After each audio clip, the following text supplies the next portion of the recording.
Welcome back into the Sports Source. This segment brought to you by Madisonville Marine. You know, we're only a few weeks away from the boat show when Madisonville Marine comes to Knoxville. But if you want to see some great start-of-the-year selections and prices, now is the time to get down to Madisonville Marine, Highway 411 North in Madisonville. I've said it for years because it's true. There's no better place to buy a boat. All right, a flip-flop from the last segment. I want these guys to nominate worst moment, thing, play. You can't just say football. We're going to change this. Right. You can't, okay. Worst moment of 2018. Have at it. What are our nominations?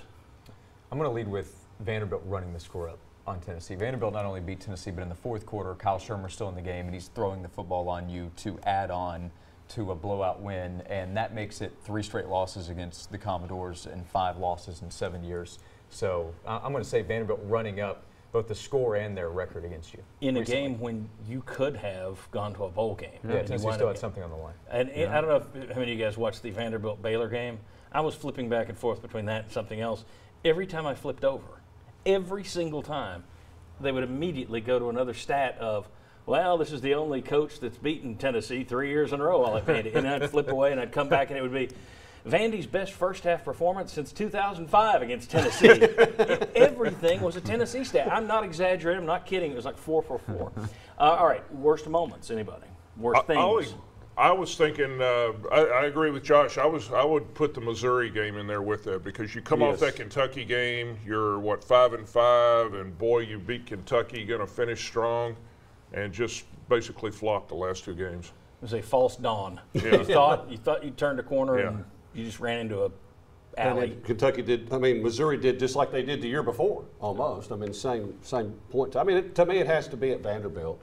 How that ended. Derek Mason doing another little dance in a post-game interview, and just that people keep talking about how much talent Tennessee has, and a lot of people watch those 2 teams play, and boy, Vanderbilt looks like they have more talent in a lot of positions. And not a 4-star or 5-star among them, right? But they didn't. Yeah. But I mean, people that follow us say that. You know, It looked like they I did. I don't think Vanderbilt had more talent than Tennessee. You can say that all you want. It looked like it. It looked like it, but it looked like it. I think one team was better coached this year. I think one team had given up this year as well. Does Derek Mason's dance count as the worst moment for Tennessee? That's what I was. I actually, when I was thinking about this, I packaged it together with Missouri and Vanderbilt. It was 88-30. Yeah. The score of the last 2 games after the Kentucky game, and I'm thinking, okay, you got people writing about and talking about how Jeremy Pruitt should be considered for Coach of the Year, and this team is going to go to a bowl game, and I just thought the last 2 games kind of wiped out the goodwill you created by beating Kentucky and Auburn. So I put those 2 together, but I could certainly argue Vanderbilt because of what was at stake. It's an in-state team, and they embarrassed you the way they did. I had right here Missouri Vanderbilt. As you can see, I wanted to go with this, but so I think you're right. That was where I was going to go, but I went with something else. I went with something basketball because it messed up a forever stat. You always talk about forever bets. Tennessee's never been to a Final Four. Yeah.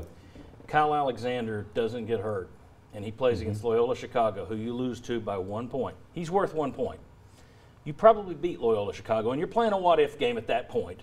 But matchup-wise, there's a really good chance Tennessee reaches a Final Four for the first time last year instead of Loyola Chicago making it that way. To me, the most, let's put it, I'll give you the Missouri Vandy as the worst story, but the most heartbreaking story, I think, the worst what could have been, I think, is the Kyle Alexander injury because it cost you what could have been your first Final Four. Just my take. You maybe could add in there, I know at least a few people thought he could give you a few quality minutes, that even going into pregame warm-ups, but he couldn't play, so he wasn't there. He also said that he took a lot of flack from people on Twitter and stuff where they were questioning his toughness. Yeah, and which is a shame. He was out. He actually said it took him a couple of months before he actually recovered from that injury.